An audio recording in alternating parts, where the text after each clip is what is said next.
Hey everybody, I have read your part one of your integrative literature reviews this morning and this afternoon and have provided feedback to you on your assignment.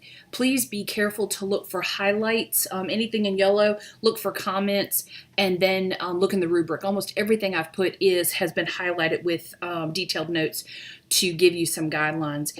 You guys did a fantastic job. You all are really demonstrating an understanding of the writing of a good PCOS question, as well as understanding the steps in following to conduct a rigorous integrative literature review. I want to remind you that as you begin to first, I want you to read the feedback that's been provided to you for part one. Make revisions now, because based on those revisions, you're going to implement your study. You're going to go into the literature following the blueprint that you've provided.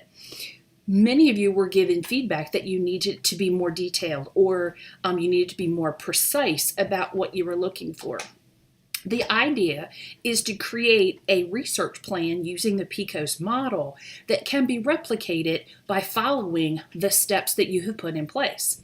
So if I were going to recreate the findings that you found, so if I look in your matrix in part two and I go back and I plug in using the database that you say you're going to use, using the included and excluded criteria, I should be able to locate all of the articles that you have found.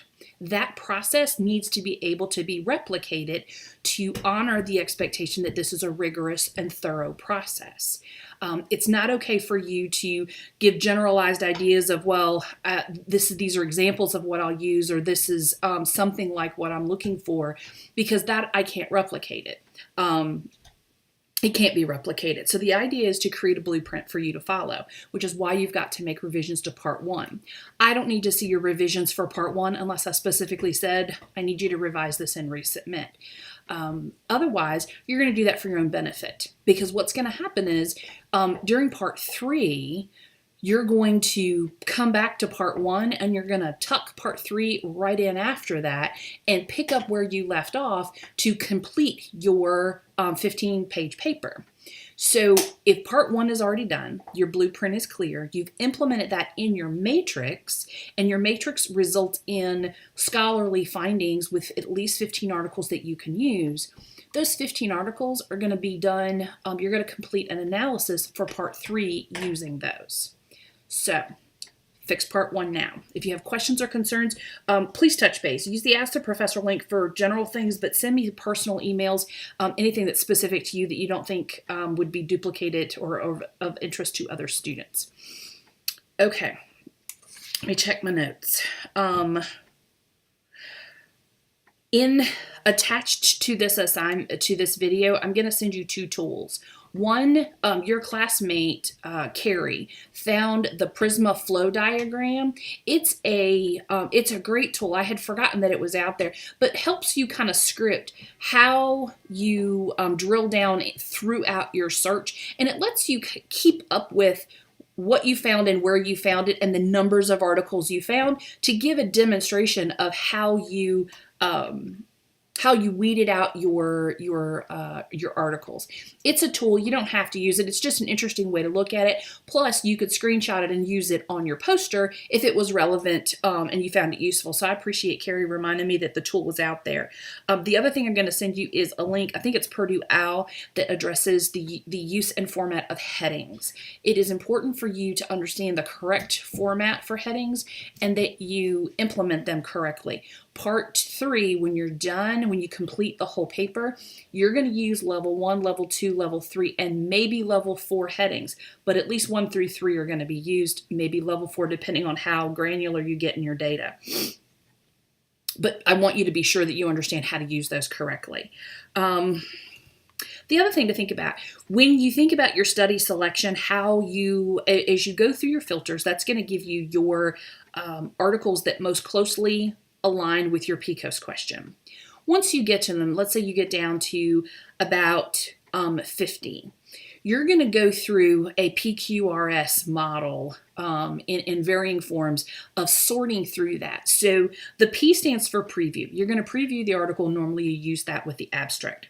Then you're going to question. What that means is you're going to compare your PCOS question with what's in the article that you're reading and look for alignment. Then you're going to read the article. So if it's past the preview and then the alignment with the question, then your R is to read it. You're going to read the article in its entirety. And then the summarize is the piece of it you're going to do in part 3. You're going to do an analysis that's going to include brief summaries of these articles. So if you think PQRS, that gives you a little bit of a mnemonic to follow when you think about how you're going to go about researching your articles. For now, I know that many of you are already running down the bunny trail of getting part 2 done. Be sure that you pause, you go back and correct part 1, and make sure that you follow those steps to locate articles for part 2. If you begin to use your matrix, I'll address that in next week's video. But for now, I would focus on finding 20 to 25 good articles that are related to your PCOS topic very clearly and are of scholarly nature. Okay, let's shift gears. Let's talk about this week.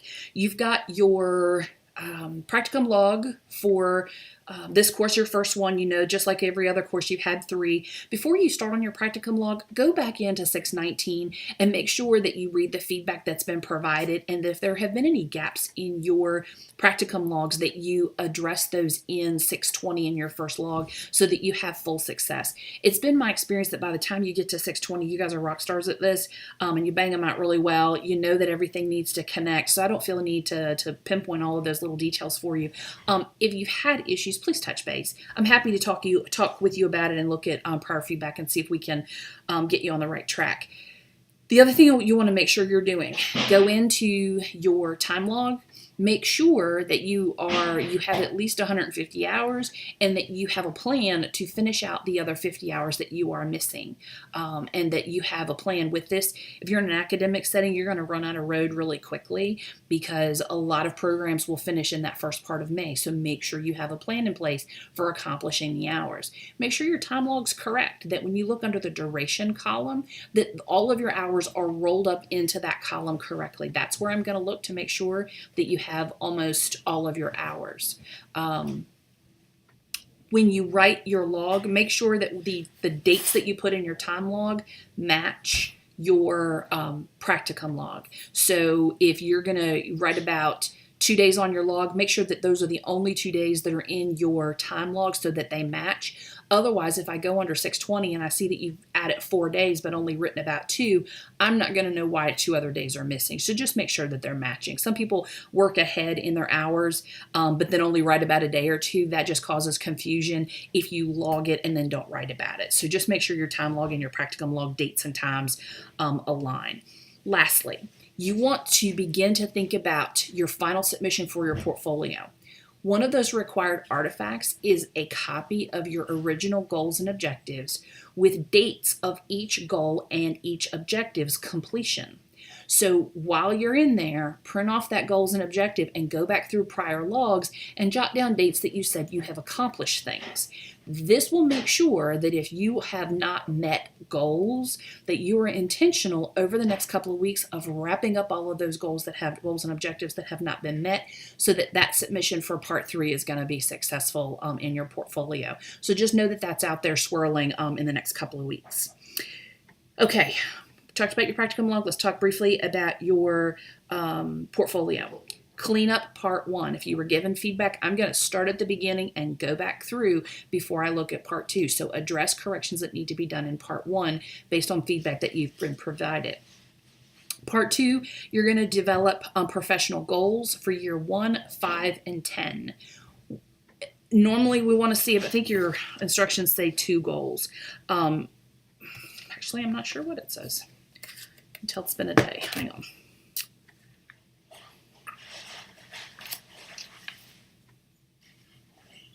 Professional goals. Nope, you only need 1. Okay. There's something out there that you need 2 of. I'm not sure what it is. Okay, so for your professional goals, year 1, 5, and 10, you need a goal and then clear steps in how you will accomplish that goal. So for year one, there's going to be a professional goal that you hope to attain, and then steps, normally say 2 to 3 steps in how you will accomplish that goal. Then you'll do year 5, what's that specific goal? And then a few steps in how you're going to accomplish that goal. Year 10, the same thing, okay? Be thoughtful about that connection with the goal and the objectives. Think just about your practicum. You have goals and objectives there. Same idea here. You want them all to fit. I would not do this in a narrative format where you're doing paragraphs. I would bullet point these. Put your goal, colon, what's your goal? Your steps, 1, 2, and be done. It'll make it clearer for your viewer. The next part of this is that you have professional development, to give details of the last 5 years of professional development. To be clear, professional development are the things that you have done to grow in your profession, not accomplishments or recognitions within the workplace.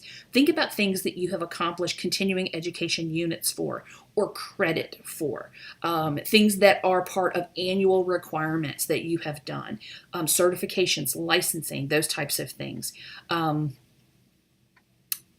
If you have questions about that, please ask. But the best way to think about it is, how have I accomplished my own professional growth over the past 5 years? Think about that. Not examples of someone recognizing your professional growth, but your own efforts to professionally grow. So again, if you've been a nurse for 25 years like I have, that's a crazy long list. If you've been a nurse for 5 years, that list is probably pretty short. Don't make yourself stressed if you don't have piles of things to put on there, but you should have something.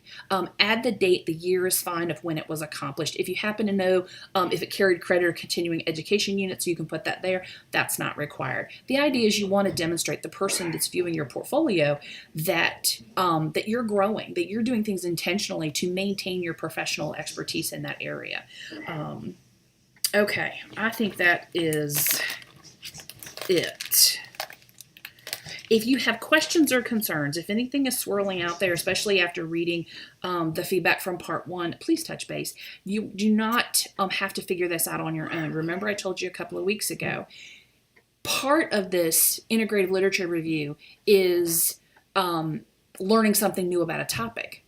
But half of it is learning how to do an integrative literature review. So it's okay for you not to know every single step, but you do need to ask and pay attention to the details so that you understand the process, so that when you graduate and you have a clinical question or an academic question, you're going to have a process in place that is rigorous, that will give you a predictable outcome that you understand. That's the goal here.